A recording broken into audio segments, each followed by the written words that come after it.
로마서 14장 1절에서 15장 13절까지를 다루고 있는데, 연약한 형제에 대한 하나님의 뜻. 자, 우리가 형제를 어떻게 대하기를 원하시는지, 특별히 연약한 형제를 어떻게 대하기를 원하시는지가 잘 나와 있는 장입니다. 제가 거기다가 중요한 문제와 중요하지 않은 문제 이렇게 써놨죠. 뭐 어떤 분들은 본질적인 문제와 본질적이지 않은 문제 이렇게 표현을 하시기도 하는데, 중요한 문제와 중요하지 않은 문제. 자, 우리의 구원, 복음 이런 것과 관계된 그런 문제는 중요한 문제입니다. 그래서 타협할 수가 없고 모든 성도들이 일치되어야 할 문제예요. 이 중요한 문제에 있어서는 일치를 봐야 되고 타협할 수 없어요. 그런데 구원과 관계없는 문화나 관습이나 주님을 섬기는 방법과 관련된 문제들은 중요하지 않은 문제입니다. 비본질적인 문제들이에요. 그렇기 때문에 그런 부분에 있어서는 서로를 어떻게 해야 돼요? 존중해 줘야 돼요. 그리고 그 부분에 있어서 자유를 누릴 수 있어요. 근데 이제 중요하지 않은 그 비본질적인 문제를 가지고 이렇게 해야 된다, 저렇게 해야 된다, 막 이렇게 하게 되면은 힘들어지는 거죠.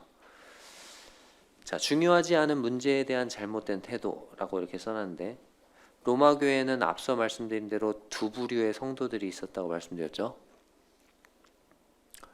유대인과 이방인으로 돼 있었는데, 소수의 유대인들 그리고 다수의 이방인들로 구성되어 있었던 교회다, 이렇게 말씀드렸죠.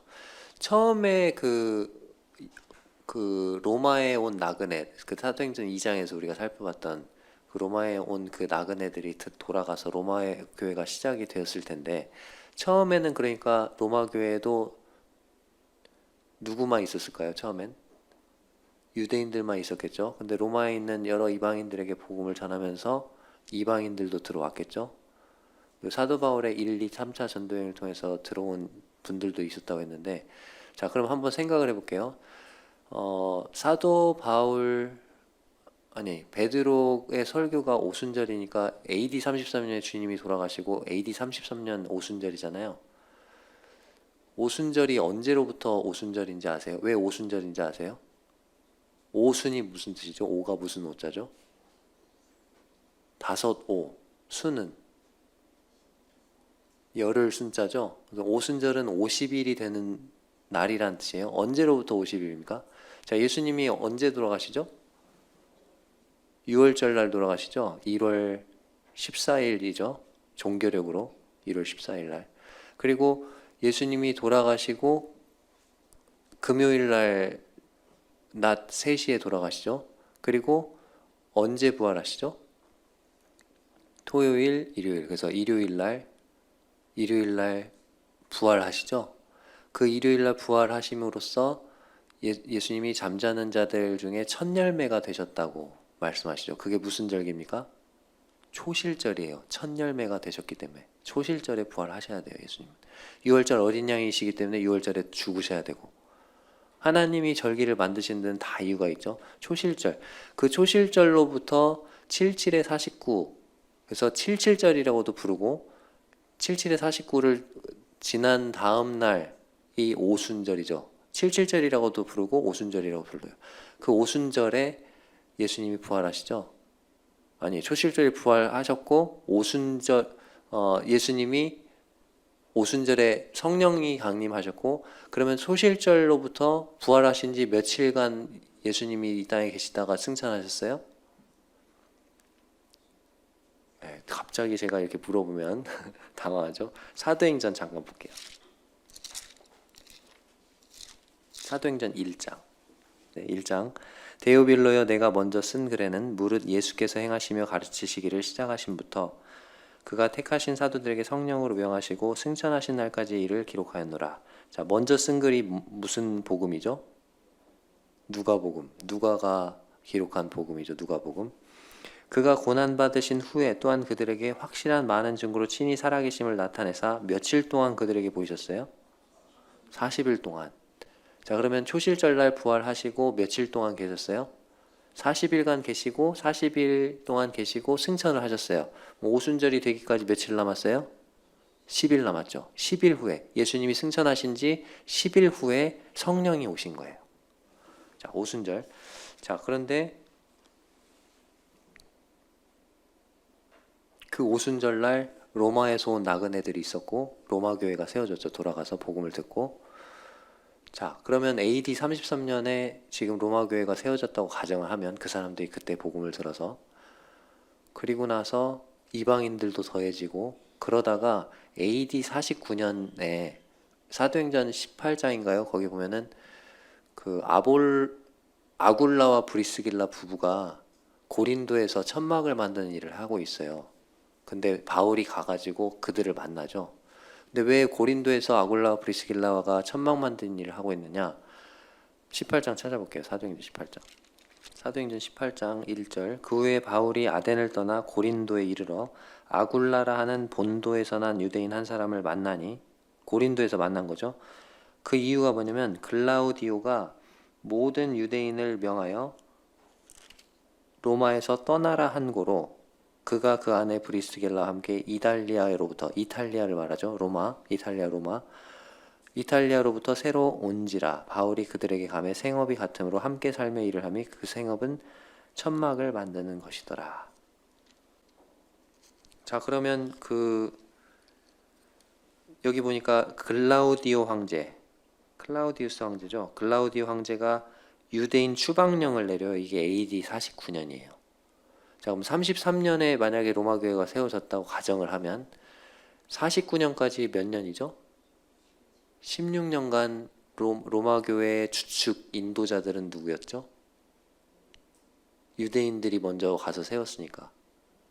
그 로마 교회 일꾼들이 누구예요? 주층이 유대인들이었어요. 근데 어느 날 갑자기 로마 교회 잘 이렇게 섬기고 있는데 유대인들 주축으로 해서 인도자들이고 막 이방인들 좀 이렇게 더해지고 해서 하고 있는데 갑자기 추방령을 내렸어. 로마 교회의 상황을 한번 생각해 보세요. 다 어떻게 돼요? 그럼 유대인 성도들은 일단 다 추방당해서 로마를 떠나야죠. 이 로마 교회를 비워야 되는 상황이죠.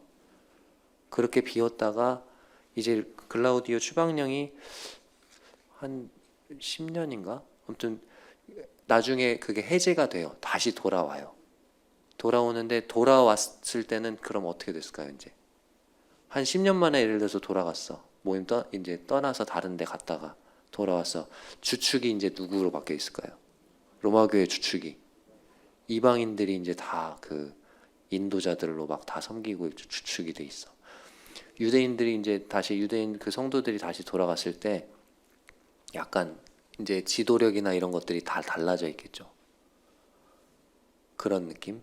그리고 새로 이제 뭐 가는 유대인들도 이제 로마로 가서 더해진 성도들도 있었겠고. 근데 이제 유대인들이 다시 돌아왔지만 소수예요, 다수예요? 소수죠. 그러면 이방인들 그 주축인 이방인 다수인 거기에서 약간 어떠겠어요, 느낌이? 약간 그런 걸 좀 생각하면서 지금 14장을 볼 거예요. 자, 로마 교회에는 두 부류의 성도들이 있었어요. 한 부류는 아까 유대인과 이방인인데 한 부류는 모든 것을 먹을 만한 믿음이 있는 성도들이었어요. 주로 유대인일까요, 이방인일까요? 아무거나 다 먹어. 누구예요? 이방인.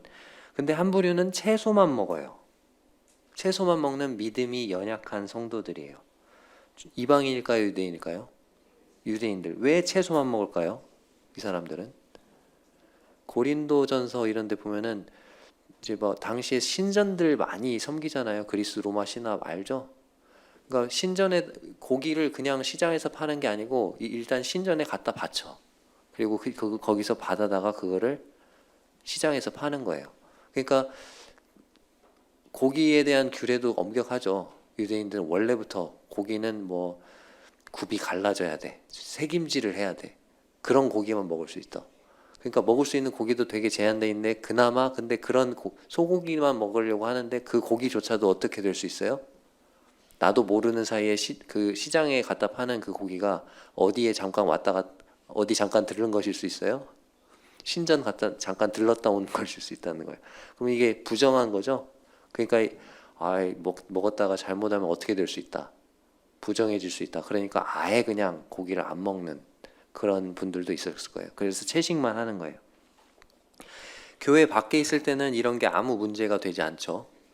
근데 서로 다른 음식에 대한 관습을 가지고 있는 이방인과 유대인이 교회 안에서 성도로 만나게 됐을 때 이것이 문제가 되었던 거예요.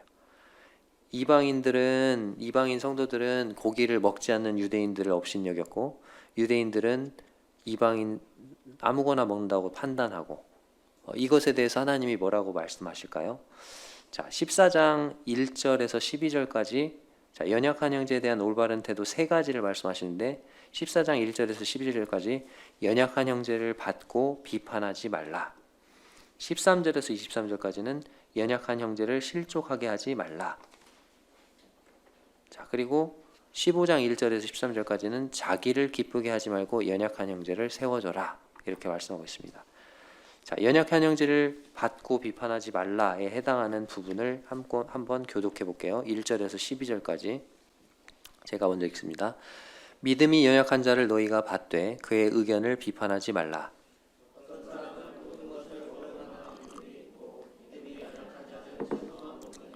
먹는 자는 먹지 않는 자를 업신여기지 말고 먹지 않는 자는 먹는 자를 비판하지 말라. 이는 하나님이 그를 받으셨음이라.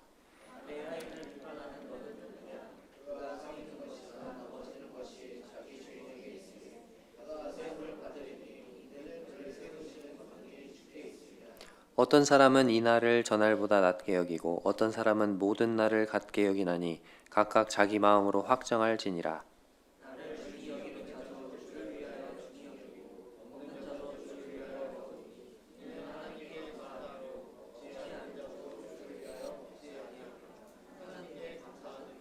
우리 중에 누구든지 자기를 위하여 사는 자가 없고 자기를 위하여 죽는 자도 없도다.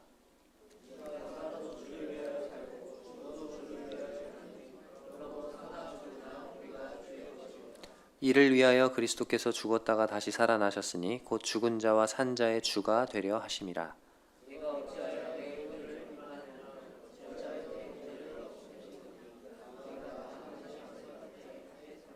기록되었으되 주께서 이르시되 내가 살았노니 모든 무릎이 내게 꿇을 것이요 모든 혀가 하나님께 자백하리라 하였느니라.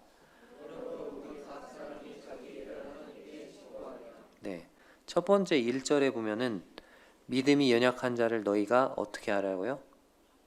받고 그리고 그의 의견을 뭐 하라고요? 비판하지 말라. 그래서 이게 첫 번째 명령이에요. 연약한 형제를 받고 비판하지 말라는 거예요. 왜 그렇게 해야 되느냐? 2절과 3절에서 하나님이 그를 받으셨습니다. 이렇게 돼 있죠. 하나님이 그를 받으셨기 때문에 비판하지 말아야 된다. 그리고 4절과 5절에서는 이것은 각각 자기 마음에 확정해야 할 문제이기 때문에 그렇다 말씀하고 있습니다. 5절에 보면 어떤 사람은 이 날을 저날보다 낮게 여기고 어떤 사람은 모든 날을 같게 여기나니 각각 자기 마음으로 확정할지니라. 각각 자기 마음에 확정해야 될 문제다. 그렇게 말하고 있어요. 그리고 6절에서 9절까지 그 연약한 형제도 왜 채식만 하느냐? 누구를 위하여 그렇게 한다고요? 주를 위하여 그렇게 한다는 거예요. 6절에서 9절까지 계속 반복되는 말이 뭘까요? 주를 위하여예요. 나를 중히 여기는 자도 주를 위하여 중히 여기고 먹는 자도 주를 위하여 먹고 채식만 하는 거 왜 채식만 해요? 주를 위하여 그렇게 하는 거예요. 고기 먹는 사람 왜 고기 먹어요? 주를 위하여 그렇게 하는 거예요. 그 사람도 주를 위하여 그렇게 하는 거다. 그러니까 그 형제 받고 비판하지 말라는 거예요. 자, 10절에서 12절까지 왜 연약한 형제를 받고 비판하지 말아야 되느냐? 심판대 앞에서 우리는 자기 일을 아뢰게 될 것이기 때문에 그래요. 12절 이러므로 우리 각 사람이 자기 일을 하나님께 짓고 하리라. 우리가 천국이냐 지옥이냐를 결정짓는 백보자 심판대 앞에 서진 않지만 그리스도인의 상급을 결정짓는 그리스도의 심판대 앞에 섭니다. 거기서 우리가 하나님 앞에 아뢰게 될 일은 다른 형제의 일이 아니에요. 누구의 일이에요? 자기 일이에요. 하나님 저 형제 채식만 한대요. 저 심판해 주세요. 이게 아니고 하나님 그 형제를 무시하고 저 고기를 너무 돼지고기를 먹어요. 이게 아니고 누구의 일을요? 네, 자기의 일을. 하나님 제가 그때 그렇게 말했습니다.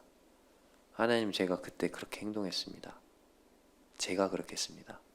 그렇게 자기 일을 직고한대요. 직접 고하는 거예요. 하나님 앞에. 그게 그리스도의 심판대예요. 그리고 그렇게 그리스도의 심판대에서 상을 받는 거예요. 어떤 사람은 많은 상을 받을 거고 어떤 사람은 충분히 받을 수 있는 상을 잃어버릴 거예요.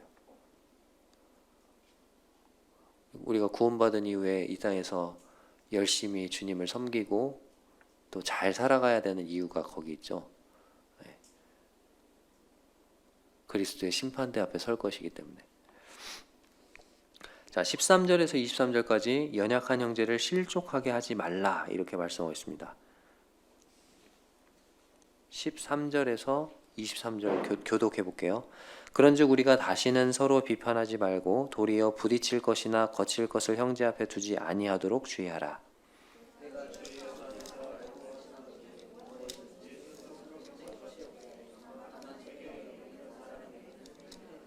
만일 음식으로 말미암아 내 형제가 근심하게 되면 이는 내가 사랑으로 행하지 아니함이라. 그리스도께서 대신하여 죽으신 형제를 내 음식으로 망하게 하지 말라. 하나님의 나라는 먹는 것과 마시는 것이 아니요 오직 성령 안에 있는 의와 평강과 희락이니라.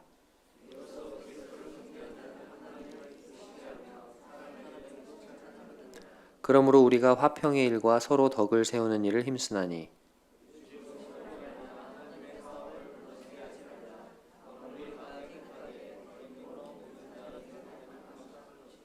고기도 먹지 아니하고 포도주도 마시지 아니하고 무엇이든지 내 형제로 거리끼게 하는 일을 아니함이 아름다우니라.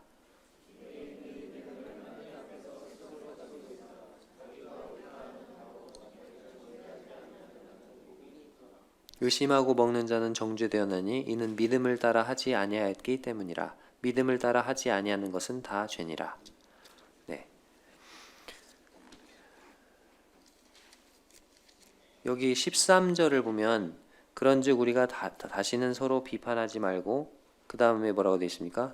도리어 부딪힐 것이나 거칠 것을 형제 앞에 두지 아니하도록 주의하라. 자, 부딪혀 넘어질 것을 형제 앞에 두지 않도록 주의하라. 그 말은 뭐예요? 형제를 실족하게 하지 말라. 그래서 제가 그렇게 제목을 달았어요. 왜 연약한 형제를 실족하게 하지 말아야 합니까? 14절에서 16절까지 보면 그는 그리스도께서 대신 죽으신 형제이기 때문에 그렇습니다. 15절에 가 있죠. 만일 음식으로 말미암아 내 형제가 근심하게 되면 이는 내가 사랑으로 행하지 아니함이라. 그리스도께서 대신하여 죽으신 형제를 내 음식으로 망하게 하지 말라. 자, 그리고 우리가 연약한 형제를 실족하게 하지 말아야 되는 이유는 17절에서 21절까지 나와 있는 대로 하나님의 나라가 음식보다 더 중요하기 때문에 이 하나님의 나라는 17절에 말한 것처럼 먹는 것과 마시는 게 아니고 성령 안에 있는 의와 평강과 희락이다. 의와 평강과 희락, 이와 같은 성령의 열매들이 우리의 삶에 나타나는 것이 더 중요하지 음식이 중요한 게 아니다 라는 거예요. 그리고 22절에서 23절까지 이것은 하나님 앞에서 스스로 가지고 있어야 하는 믿음이기 때문에 그렇습니다. 22절 내게 있는 믿음을 하나님 앞에서 스스로 가지고 있으라 이렇게 말하고 있죠. 그러면서 그 밑에 자기가 옳다 하는 바로 자기를 정죄하지 아니한 자는 복이 있도다. 그리고 16절에는 그러므로 너희의 선한 것이 비방을 받지 않게 하라 이렇게 되어 있는데 이게 무슨 말이냐면 거기에 제가 풀어놨죠. 내가 선하다고 옳다고 생각하는 해요. 뭐 돼지고기 먹을 수도 있지. 신전에 바친 음식 그거 먹을 수도 있지. 우상이 원래 없는 거잖아. 아무것도 아닌 거잖아. 그게 맞는 거잖아요. 성경이 그걸 말씀하고 있고 자유를 누릴 수 있어요. 그래서 신전에 바친 음식이라 할지라도 나는 먹을 수 있어요. 근데 그것을 어떤 형제가 지켜보는 앞에서 내가 그걸 먹었어. 근데 그 형제는 이제 막 구원받은 사람이야. 신전에 바친 음식을 먹으면 부정해진다고 생각해. 그랬을 때 내가 그렇게 하게 되면은 이 형제가 어떻게 될 수 있어요? 실족할 수 있죠? 예. 그러니까 나는 옳다고 생각하고 선하다고 생각을 해서 그렇게 했는데 형제가 실족을 해버렸네? 그러면 나는 형제 사랑이 없는 사람이라고 비방을 받겠죠? 16절. 그러므로 너희의 선한 것이 비방을 받지 않게 하라. 그리고 나 스스로 내가 왜 그렇게 했을까? 형제를 실족하게 하지 말았어야 되는데, 그때 먹지 말았어야 되는데, 그렇게 자신을 정죄하게 되겠죠? 22절. 자기가 옳다 하는 바로 자기를 정죄하지 아니하는 자는 복이 있도다. 그렇죠? 자, 그리고 이제 15장 1절에서 13절까지 자기를 기쁘게 하지 말고 연약한 형제를 세워주라는 명령을 하고 있어요. 15장 1절에서 13절을 교독해 볼게요. 제가 먼저 읽겠습니다.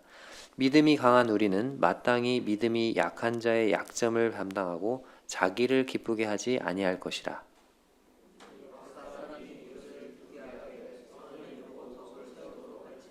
그리스도께서도 자기를 기쁘게 하지 아니하셨나니 기록된 바 주를 비방하는 자들의 비방이 내게 미쳤나이다 함과 같으니라.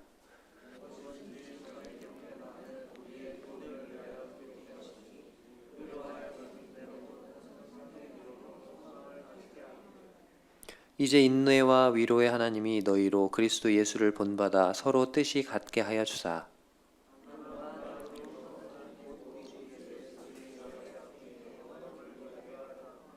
그러므로 그리스도께서 우리를 받아 하나님께 영광을 돌리심과 같이 너희도 서로 받으라.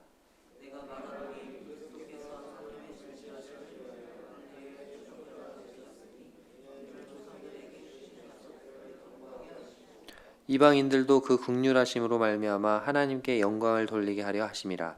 기록된 바 그러므로 내가 열방 중에서 주께 감사하고 주의 이름을 찬송하리로다 함과 같으니라.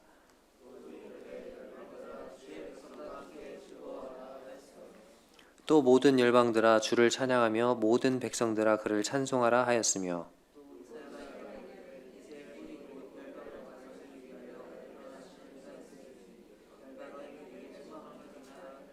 소망의 하나님이 모든 기쁨과 평강을 믿음 안에서 너희에게 충만하게 하사 성령의 능력으로 소망이 넘치게 하시기를 원하노라. 자, 15장 1절에 그 세 번째 명령이 나와 있죠. 믿음이 강한 우리는 마땅히 믿음이 약한 자의 약점을 담당하고 누구를 기쁘게 하지 말라고요? 자기를 기쁘게 하지 아니할 것이라. 그러면서 2절에 우리 각 사람이 이웃을 기쁘게 하되 선을 이루고 무엇을 세운다고요? 덕을 세우도록 할지니라 이렇게 되어 있는데 덕을 세운다라고 되어 있는 부분이 영어 성경에는 to build him up, build up인데 세워주는데 build him, 그 사람을 세워준다고 나와 있어요. 그러니까 덕을 세운다는 얘기는 결국 누구를 세우는 거예요? 형제를 세워주고 자매를 세워주는 게 덕을 세워주는 거예요. 그렇죠? 그래서 15장 1, 2절을 한마디로 요약을 하면 자기를 기쁘게 하지 말고 누구를 세워주라고요? 바로 그 사람, 그 연약한 형제를 세워주라는 거예요. 자, 근데 명령의 강도가 점점 세지고 있죠? 1번으로 다시 돌아가서 1번 명령은 뭐라고 돼 있어요? 연약한 형제를 받고 비판하지 말라. 그냥 뭐 비판만 안 하면 되는 거예요. 태도와 관련된 거죠. 어떤 태도를 취하는 거예요. 근데 두 번째 명령 어때요? 연약한 형제를 실족하게 하지 말래요. 실족하게 해서는 안 돼. 비판만 안 하는 게 아니고 실족하는 뭐라도 놓으면 안 된다는 거. 거치는 것이 두면 안 돼. 근데 세 번째 명령은요. 자기를 기쁘게 하지 말고 뭐 어떻게 하라고요? 연약한 형제를 세워줘야 돼. 그러니까 실족하게만 안 하는 게 아니고 세워주래요. 그러니까 명령이 소극적인 것에서 적극적인 것으로 그리고 부정적인 것에서 긍정적인 것으로 이렇게 명령이 강도가 점점 세지고 있죠. 자, 왜 그럼 우리가 자기를 기쁘게 하지 말고 연약한 형제를 세워줘야 될까요? 3절과 4절에서 그리스도께서도 자기를 기쁘게 하지 않으셨기 때문이다 말하고 있어요. 예수님의 생애를 살펴보면 예수님은 자기를 기쁘게 하는 삶을 살지 않으셨어요. 오직 누구를 기쁘게 하는 삶을 사셨어요? 하나님 아버지의 뜻을 따라 하나님 아버지를 기쁘시게 된 삶을 살았고, 다른 사람을 기쁘게 하는, 다른 사람을 섬기는 그런 삶을 사셨어요. 자, 5절과 6절에서 왜 우리가 자신을 기쁘게 하지 말고 연약한 형제를 세워줘야 되냐면, 한 마음과 한 입으로 아버지께 영광을 돌리기 위해서. 자, 5절 6절 보면, 이제 인내와 위로의 하나님이 너희로 그리스도 예수를 본받아 서로 뜻이 같게 하여 주사 한 마음과 한 입으로 하나님 곧 우리 주 예수 그리스도의 아버지께 영광을 돌리게 하려 하노라. 자, 로마에는 두 부류의 성도가 있다고 그랬죠. 유대인과 이방인. 근데 분열되고 서로 비판하고 막 판단하고, 그게 아니고 어떻게 하라고요? 한 마음과 한 입이 돼서 하나가 되어서 누구에게 영광을 돌리기를요? 하나님께 영광을 돌리기를 바라시기 때문에. 그리고 7절에서 13절까지 그리스도께서 우리를 받으셨기 때문에. 7절, 그러므로 그리스도께서 우리를 받아 하나님께 영광을 돌리심과 같이 너희도 서로 받으라.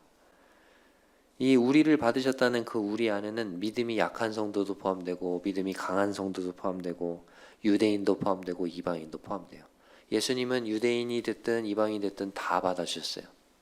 그래서 하나님께 영광을 돌리셨어요. 그렇기 때문에 너희가 서로 받아야 된다 말하고 있죠. 8절과 9절에 보면 유대인들이 하나님께 영광을 돌리는 그 예배의 제목이 달라요. 유대인들은 무엇으로 인해서 하나님께 영광을 돌리냐면 하나님의 진실하심을 인해서. 8절 보겠습니다. 내가 말하노니 그리스도께서 하나님의 진실하심을 위하여 할례의 추종자가 되셨으니 이는 조상들에게 준 약속들을 견고하게 하시고. 자, 유대인들은 하나님이 진실하신 분이심을 가지고 하나님께 영광을 돌려요. 그 하나님의 진실하심을 위해서 예수님이 할례에 뭐가 됐다고요? 추종자가 됐다고요. 자, 하나님이 아브라함에게 땅의 모든 족속이 너를 통하여 복을 받으리라, 너로 말미암아 복을 받으리라 그랬죠. 자, 그러면 너로 말미암아 또는 내 후손으로 내 씨로 말미암아 복을 받으리라 그랬는데, 아브라함을 통해 복을 받는다는 것이 아브라함의 후손으로 오시는 누구죠? 예수 그리스도를 통해서 땅의 모든 족속이 복을 받죠. 그렇죠? 그러면 아브라함의 후손으로 오셔야 되니까 예수님은 유대인으로 오셔야 돼요? 이방인으로 오셔야 돼요? 유대인으로 오셔야 돼요. 그러니까 우리 한국에 어디서 뭐 제가 예수님인데요 이러면은 따라가 다니면 안 돼요. 예수님 아니에요. 유대인으로 오셨어요. 그래서 유대인으로 오셔서 할례를 받지 않아도 되시는 그 하나님이 유대인으로 오셔서 할례를 받으셨어요. 할례의 수종자가 되셨어요. 그래서 하나님이 그 약속의 진실하신 분이심을 나타내셨어요. 그 하나님의 진실하심을 인해서 하나님은 유대인을 통해서 영광을 받으세요. 자, 그러면 이방인들은요? 9절, 이방인들도 무엇으로 말미암아 하나님께 영광을 돌려요? 그 긍휼하심으로 말미암아 하나님께 영광을 돌리게 하려 하심이라. 자, 근데 아브라함에게 약속하신 그 약속의 말씀, 땅의 모든 족속이 너로 말미암아 복을 얻으리라 라는 그 약속에는 유대인만 포함돼요? 아니면 이방인도 포함돼요? 땅의 모든 족속이 너로 말미암아 복을 받으리라 그랬잖아요. 땅의 모든 족속이니까 이방인 포함돼 안 돼요? 돼요. 그러니까 유대인들도 받아주셨고, 하나님은 또 누구도 받아주신 거예요? 이방인들도 받아주신 거예요. 하나님의 선택받은 민족인 유대인, 이스라엘이 아니라 할지라도 하나님께서 이방인들도 긍휼히 여기시고 그들을 받아주신 거죠. 그래서 여기 9절부터 12절까지 보면은 계속 성경을 인용하고 있어요. 구약 성경을. 근데 거기 보면은 계속 나오는 단어가 있어요. 반복되는 단어가 뭘까요? 열방이에요. 이 열방을 이방으로 바꿔서 보시면, 자, 그러므로 내가 열방 중에서 이방인들 중에서 주께 감사하고 주의 이름을 찬송하리로다 이렇게 말하고 계시죠.